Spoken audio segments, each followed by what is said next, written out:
For 7 years, this German Shepherd seized over $3 million worth of narcotics for the police. He was decorated, honored, and called a hero.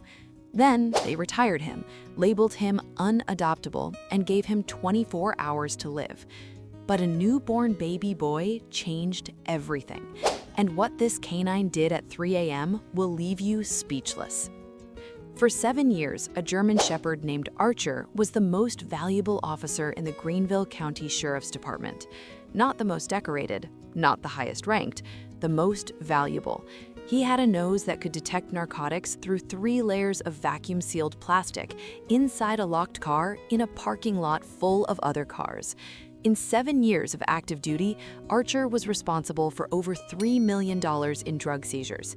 He had been shot at twice, stabbed once during a raid. He had a scar across his left ear from a suspect who tried to fight him off with a box cutter, and he never once backed down.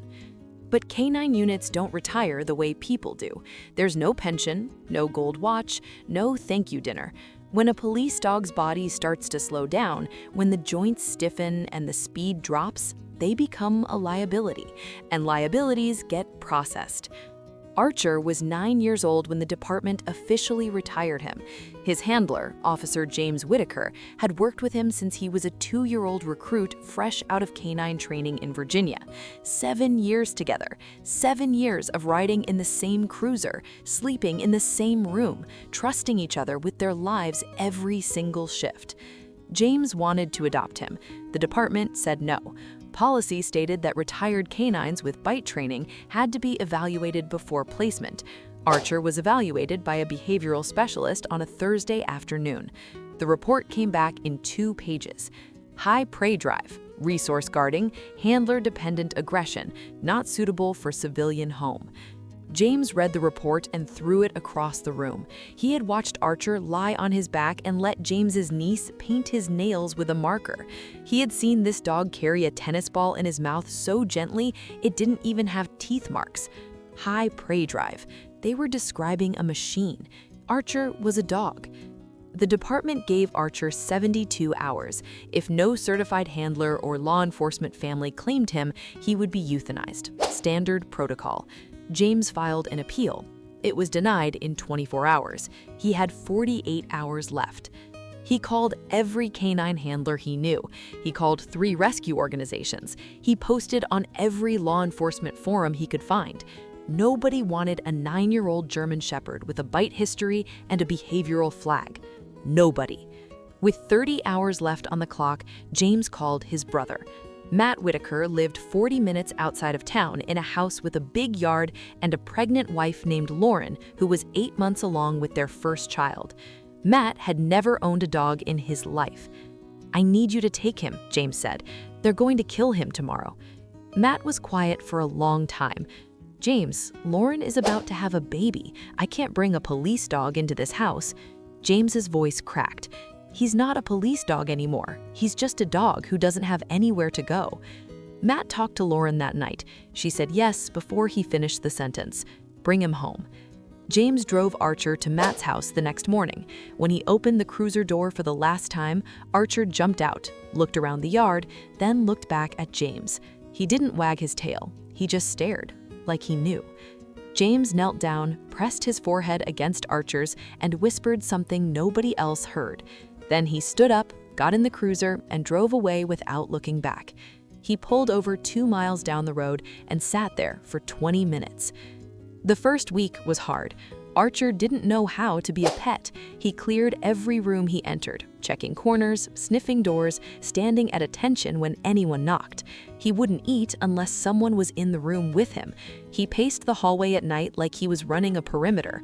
Lauren told Matt it felt like living with a security system that had feelings. But something shifted on day 9. Lauren was resting on the couch, her belly huge. Archer had been lying by the front door, the way he always did.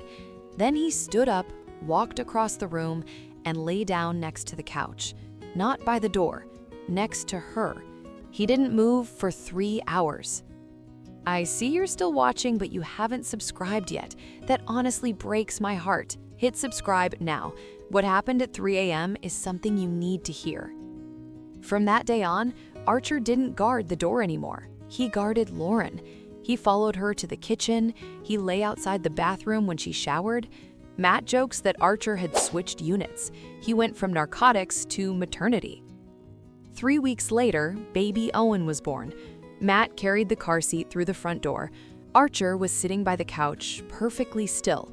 His ears were forward. His nose was working. Archer walked over slowly, the same way he used to approach a vehicle during the search. He sniffed the blanket, then the tiny fingers, then the top of Owen's head. And then he lay down right next to the car seat, his scarred ear touching the blanket, his eyes locked on the baby. The dog who had spent 7 years hunting criminals had found something new to protect. Stories like this are exactly why we do what we do.